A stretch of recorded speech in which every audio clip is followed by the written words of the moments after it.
Happy Monday, everyone. Welcome to the Media Row podcast with me, Justin Miller. Happy to have you along here for a start to what will be a busy week here at Media Row. We have a lot to get to with Drake men and women over the weekend. Some good, some bad to talk about. As well as on Wednesday, we'll have to preview Drake's game on the road against Evansville, as well as previewing and kind of starting to speculate where teams will fall here in the conference tournament side of things. And then on Friday, of course, preview what will come over the weekend where the Drake men, they play their final game of the regular season, and the Drake women head to face in-state rival UNI on Saturday as well. But happy to have you along here to start a brand new week. This weekend was a fun one. Two really great games, physical games that Drake men and women played in. The women falling on Saturday to first place Missouri State. The Drake men taking down in-state rival UNI on Sunday in an overtime battle, which earns Drake a share at the Missouri Valley Conference regular season title. So let's just jump into first the game of the weekend. The Drake men, the overtime thriller against UNI, winning 64-58. It snaps the Panthers' longest win streak in 5 years of 6 games.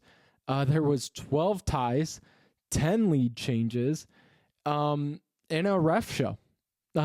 And Drake came out on top. If UNI would have come on top, I bet you a lot of Panthers fans would still call it a ref show. On both sides, it was so sloppy reffing-wise and ticky-tacky. I thought these are not two teams that commit that many fouls. These are two very disciplined teams. They play tough. They're in your face. And these refs, there was no consistency. And I don't want to start off talking about a game as great as this one, blaming refs, but they kind of stole the show. And again, I would say this if I was a UNI fan too, I'd be saying this. And Drake won, and I'm saying this. Like, it was not a great officiating crew whatsoever. Just you had Anderson foul out late. You had a Maniau and Banks foul out late on just some really questionable calls. And then on one side of the floor, so you could get aggressive. You could put your hands in someone's face, no foul call. And then if you breathe on someone on the other end, it's a foul call. It made no sense. There was no consistency. I've always wondered how coaches and players just battle through that, because you're so used to playing your style and you don't want to completely derail and get away from your style, but you gotta figure out something, because otherwise you're just going to be sitting on the bench the rest of the game. And it was a tough sight to watch, because that game was so good and it could have been even better. But the refs, the guys in the black and white stripes, kind of stole the show. And that's coming from someone whose team won in that game. It just was not pretty. But let's get into the stuff that was pretty for the Drake Bulldogs. Despite the ref show, despite having Maniau and Banks, who are some of your two tallest players going up a much bigger Panthers squad, foul out, they prevail. And like we said earlier, win their 9th regular season title. This one not outright yet. It is a share, and it's the first time they have shared the regular season title since 2019 when they shared with Loyola. But they have yet to win outright since 2008, that magical year with Emanecker and Josh Young and Keno Davis. So let's just get into how this game unfolded. First half, Drake leads by 3, 30-27. And Drake looked in control. They were able to get really their offense going through Bennett Sturt, 17 points from him in the first half. He looked comfortable. His three-point shot was smooth all night long. But the rest of the squad didn't have to do much in that first half, and that's always concerning moving forward, because Jacobson is going to adjust. That defense is going to start, getting up on screens and getting a hand in Sturtz's face, and it just wasn't showing that way in the first half. Otherwise, Drake was just in control. 9 minutes of a scoring run where I think they were up 15-2 in a 9-minute span on a scoring run. Sturts had 13 of those 15 points.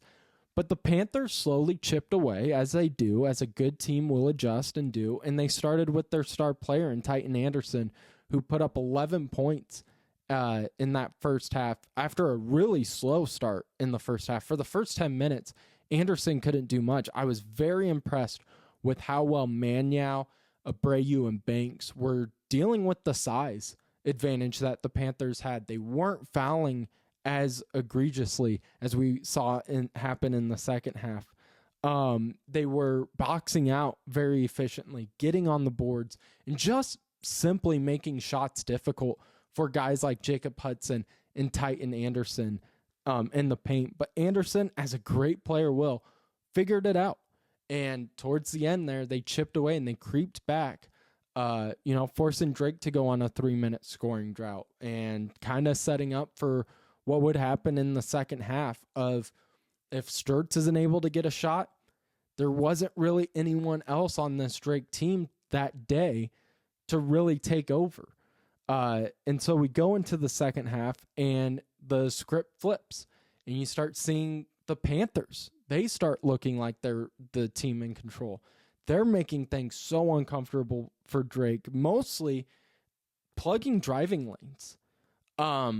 Drake, my biggest concern watching this game was not the fouls from Maniau and Banks and the technical on Maniau. Those weren't what concerned me the most. It hurts to watch when you have Abreu or someone pass up an open three and get into a driving lane that is plugged up by 4 Panthers. And they did that all throughout the second half, and it caused turnovers. It caused bad shot selection. It caused hurried shots because of the shot clock. And if Sturts didn't have the game he had, the Panthers win this 9 times out of 10. And it was just because the shot selection in the second half, I didn't think was as clean as what we saw in the first half. And it mostly stemmed from the Panthers were taking Sturts out of the game for the early part of the second half. And so I was really shocked Drake even had 30 points in the paint, to be honest, just because of how well Hudson and Titan Anderson and those guys were really getting into the paint and making shots really difficult for Bennett, Sturts, and the guys. But in the second half, Drake continued to play big against you and I. Maniau, Banks, Abreu, Banks put up 17 off the bench and was a huge asset in the game. But, Maniau may not have added points off the points in the starting lineup. Abreu may not have had a great offensive game. But I still was really impressed with how they combated with the size disadvantage. You have 6 players for the Panthers that are 6'8" or taller. Drake, they just have one player that's 6'8", and that's Cam Maniau. Other than that, everyone else is smaller. And they didn't make anything easy. Jacob Hudson, he went from scoring 1 point in Des Moines to 14, but wasn't a huge factor. Was 2 of 7 from the field, the rest at the free throw line. And again, most of the time, I don't even know if he deserved to be at the free throw line. But he still put him down, and you just had Drake playing big, and we've seen them do this before against a Kansas State squad that had 2 7-footers, and Drake was able to overmatch them and play fundamental basketball and take them down. But the biggest key to this entire game, and Josh Betts and I talked about it, was rebounding. You have 2 of the Missouri Valley's best at guarding the rebound and grabbing the rebound. And Drake, again, with the size disadvantage, they knew they had to control the glass. And they not only controlled the glass, they dominated the glass. Drake, 46 rebounds to UNI's 29. They had 17 offensive boards. And you had guys like Isaiah Jackson. You had guys Isaiah Howard that really were key roles in those rebounds. But they go into overtime because Trey Campbell able to hit a 3. Tyne Anderson, of course, continues to play well in the second half. Drake, again, just not able to get a rhythm going. Bailed out, I think, too. I'll be honest. I was that a foul for Mascari to go to the free throw line? Probably, but it feels like UNI gifted Drake a second chance, and Drake took advantage of it, because that play before was a head scratcher. I don't know how else to explain it. With 20 seconds left, I get not calling the timeout. You have 20 seconds, and you want Sturtz to have the ball in his hands, and that's all fine. But Sturtz drives into the lane, gets it blocked, fires it up again, air ball, and they have to foul. And luckily, UNI is not able to connect on both of them. And luckily, Mascari is fouled on a three-pointer, and he makes 2 of 3. And it was just a ref show. It was a really tough atmosphere to play in, but Drake prevailed. In overtime, they got back to getting the ball into the hands of Bennett Sturtz, getting better looks too, not just trying to force layups. I mean, Abreu had a very nice, turnaround fadeaway jumper near the free throw line, a shot that I think he needs to really start utilizing here more, because he is a guy that wants to drive the ball more. And he has a great shot. He has a really pretty jumper, and I think he could use that to his advantage. But Drake able to win in overtime thanks to a dagger of a 3 by none else than Bennett Sturtz, and just a huge, huge win for the Drake Bulldogs, 2 games ahead of UNI, who's in second right now in the Missouri Valley. You don't have to worry about Bradley. You're moving on to play at Evansville, who, again, is not a bad team. And with the style of play Drake has, they can't overlook Evansville. But you have Evansville and Missouri State to finish out the year. Those are manageable. It feels like, okay, you don't feel as, you don't have that gut nervousness like you do against a Bradley, against a UNI, even against an Illinois State. But with Evansville, they are a good home team. They have really proven themselves in the second half of the year. And the Missouri State, again, I think has a great starting lineup, just no bench.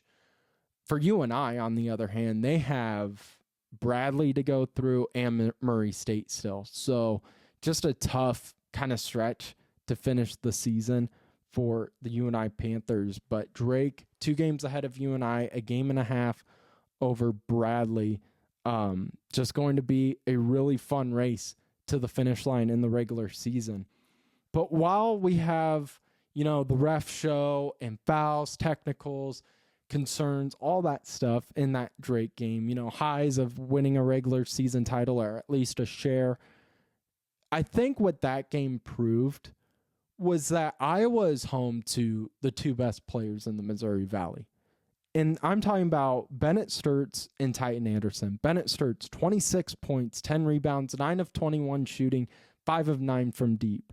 You have Anderson, 21 points, 8 of 16. Best post move I think I've seen in the Valley all season long, when he had the turnaround pump fake layup against Tavion Banks. And Tavion Banks is a great defender. We saw him against Hudson, against Anderson, really cause difficult shots. But Anderson, that move, I tweeted it out. It was incredible. It was the best post move and footwork I've seen in the Valley. But I don't know how you watch that game and now you don't have Bennett Sturtz being your unanimous Player of the Year, Larry Bird, Missouri Valley Trophy winner. Because he not only leads his team in basically all the major categories, he is not only a guy who you want to have the ball in his hands late in the game, but he leads the Missouri Valley in minutes played, points per game, assists to turnovers, total assists, steals. There's no one else on this team or in this conference that I want with the ball in their hand other than Bennett Sturtz. And so I don't know how you watch that game with it being on ESPNU as well. National spotlight. he performed. But some concerns I want to get into real quick is just need to help Sturtz. Banks can, he was able to put up 17, but just not a great showing by really anyone else. And to go along with that, you can clearly tell Isaiah Jackson is not 100%. Isaiah Jackson, 0 of 5, no points, 1 foul, 5 rebounds, I believe.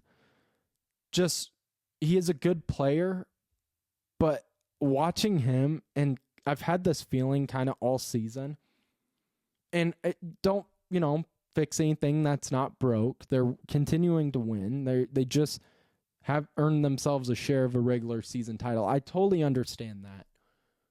But at this point, it just feels like Isaiah Jackson should be a role player.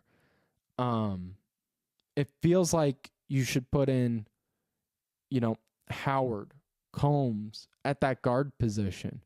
I think Howard adds more athleticism and is just as good as a rebounder as Isaiah Jackson. But I think he offers more offensively too, just with his athleticism. And again, I feel like Isaiah Jackson just isn't 100%. You watch him and just something doesn't look the same as it did earlier in the season. Those were my only two major concerns with the win, because we've said all year long that Drake needs balance offensively. It can't just be all Sturtz. But at this point in the year, I think this is just what Drake does. This is their style of offense. This is why we don't see them blowing teams out. This is why every game you can never feel totally comfortable in. That's why when I was on with Travis and Ross, I was bringing up Evansville and Missouri State will present challenges just because of the style of play.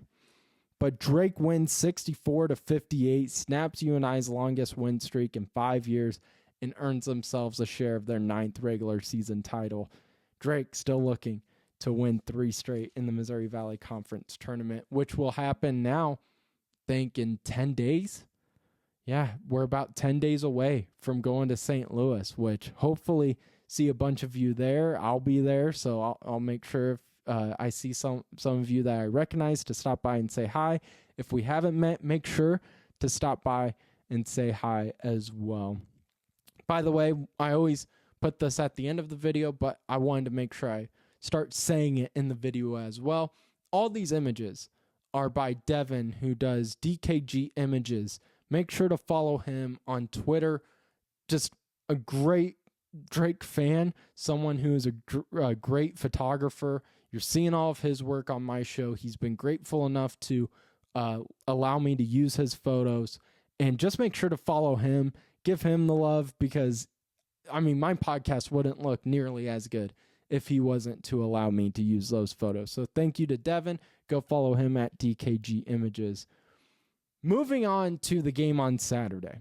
Drake loses another overtime game against Missouri State. It was deja vu for these women. The first time these two teams played, Drake, multiple opportunities to win the game, multiple opportunities to pull away. And Missouri State able to crawl in, hit a few key shots, and force overtime where Drake just wasn't able to win. This time, though, it doesn't come from a buzzer beater by the Lady Bears. This one feels worse as a Drake fan, because this one feels like Drake shot themselves in the foot.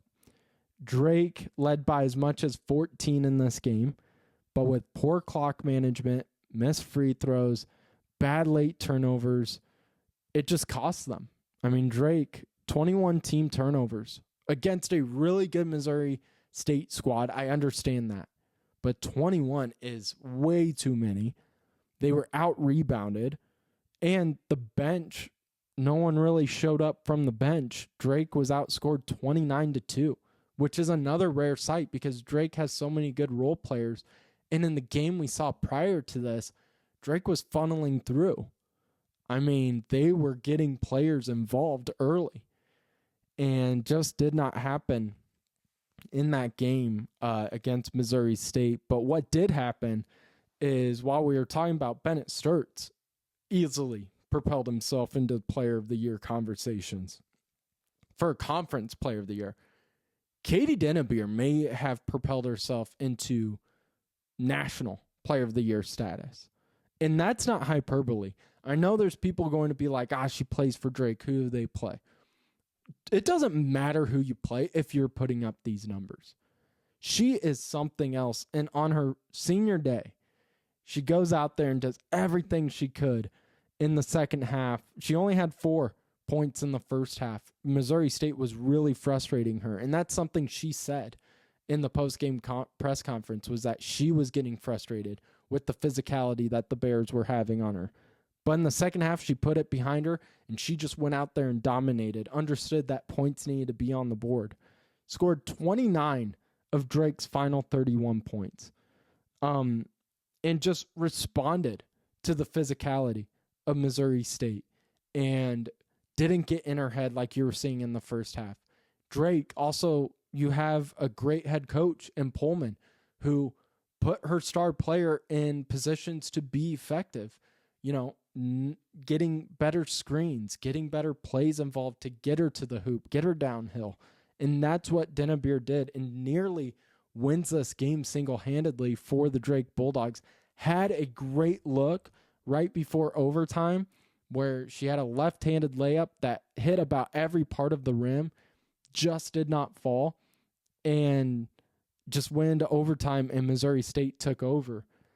It left definitely more to be desired. You have a Drake team that had an opportunity to move into first place in the Missouri Valley Conference and really put themselves in control of their own destiny. And now they're probably not going to win the regular season title. There's 4 games left.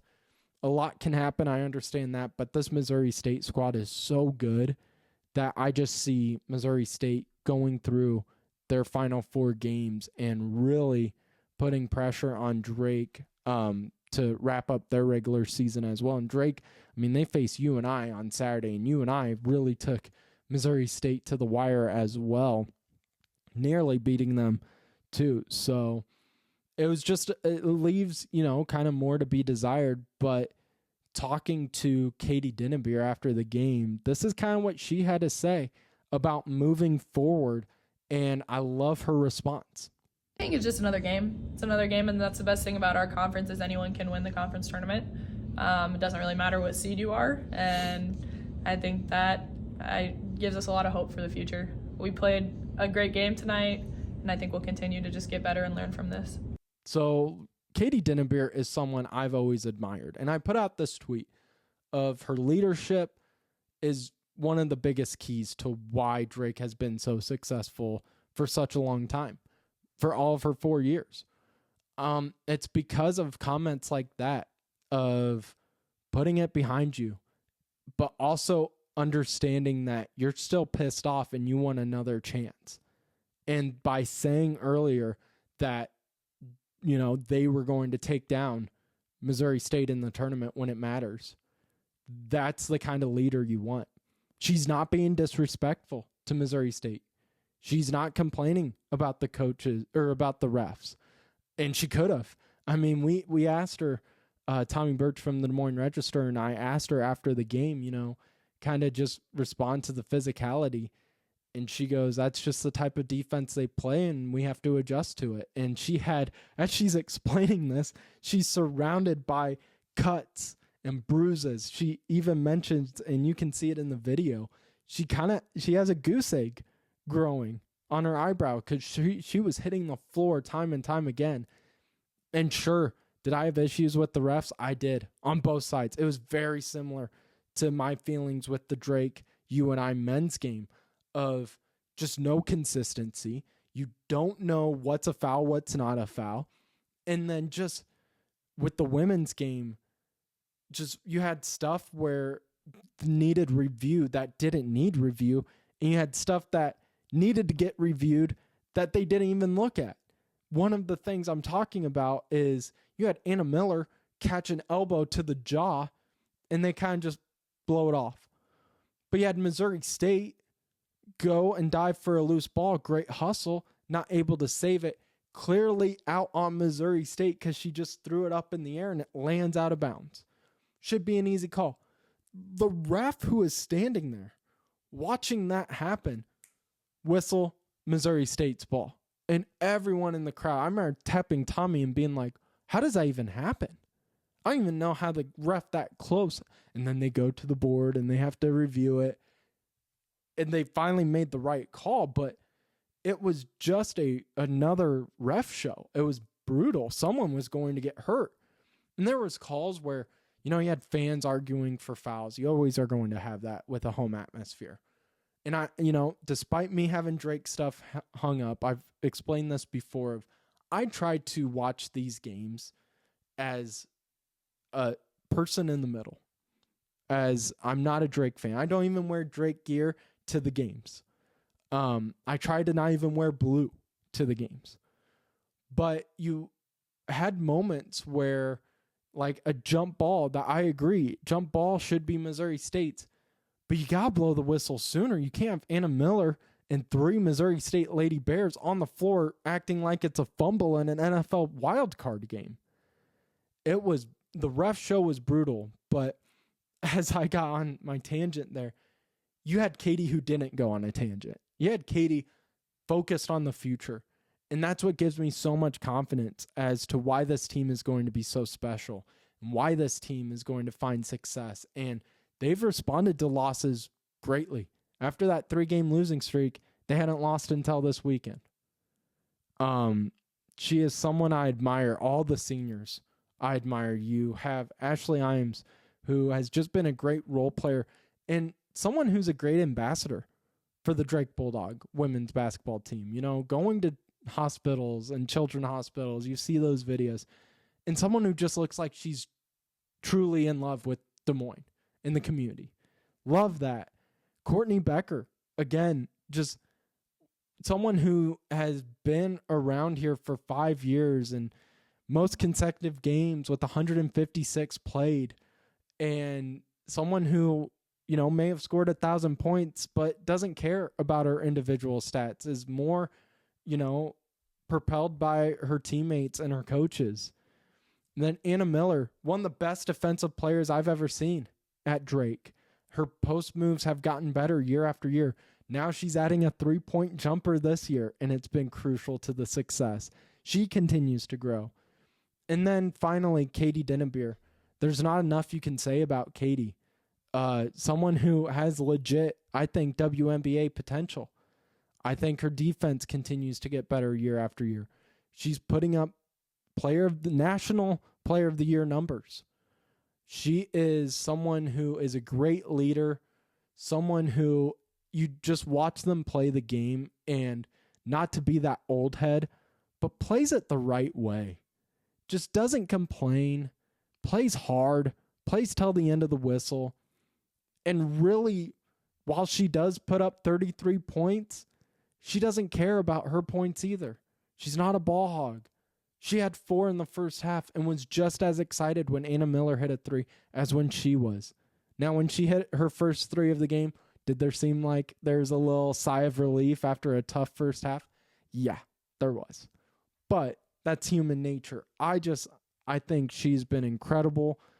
I was talking to her after the game of wish she could play for her final 2 years, because she's going to be at Drake until 2027, finishing out a doctorate program, which that's another thing. All these girls, most of them are in these doctorate type programs, and they're still being some of the conference's best. And one final thing I want to share about Katie, because it was a really cool moment when I was talking with her, because she tweeted out, or it was on my Instagram, said, "Thank you for covering my story." And that day, I was on my computer where I record these podcasts, and I found the video I was in a TV news class, and I always try to find ways to make sports involved with the class. Like if he said, "Oh, you got to record a 5-minute video," I wouldn't try to get really creative. I just would go interview like Issa Samake from the men's team or someone like that. That's all I wanted to do, was just be involved with the Drake basketball team, men's and women's. And I remember we had to do a feature. And, most are like interviewing their professors. And I remember DMing Katie, being like, hey, I know you're a freshman and I know you have all these like real TV people, but is it okay if I grab you for a few minutes and do an interview with you? And she was like, absolutely. So after practice, Pullman allowed me to pull her and Anna Miller. And for the first 10 minutes, I didn't click record on the camera or nothing. We just talked and shot hoops. And it was one of the coolest things. And then she was awesome during my interview, got an A on that assignment. And that's because of Katie, not because of me. And she's just always been great. And, someone who, when she leaves a press conference, thanks everyone, thanks Tommy, thanks me, thanks anyone who's in there. And that's just, it's really cool. I'm not someone who needs to be thanked whatsoever, but it does feel nice. And it's a really cool move from a star. She is a legit star. And I think she'll even grow, because if I'm a WNBA team, I'm looking at her defensive ability. Sure, she may not be the tallest. It doesn't matter the way she plays. But Drake falls to Missouri State 82-79. And it's going to be tough to see those seniors go. You can see them one more time at home next week, but I won't be able to see them because I'll be in St. Louis. It's during Arch Madness. So I think that's why they did the senior day, of course, over this weekend. But just a tough one. Feel for those seniors losing on their senior day, but a great matchup and really excited to see what they do moving forward. But that will do it for our show today on a Monday. Usually we go through the standings. We will get to the standings on Wednesday and go through kind of where these teams are all sitting after everything has kind of settled down, and we can start doing a little bit more projections, as well as preview Drake and Evansville, which will happen Wednesday night. So thank you all so much. Make sure to follow, like, subscribe, comment on all social media platforms, rate us on Spotify. Really appreciate that. Go follow my guy Devin on Twitter as well at DKG Images. Thank you, Devin, for letting us use your photos. Great work as always. Thank you guys. See you on Wednesday at 2:00.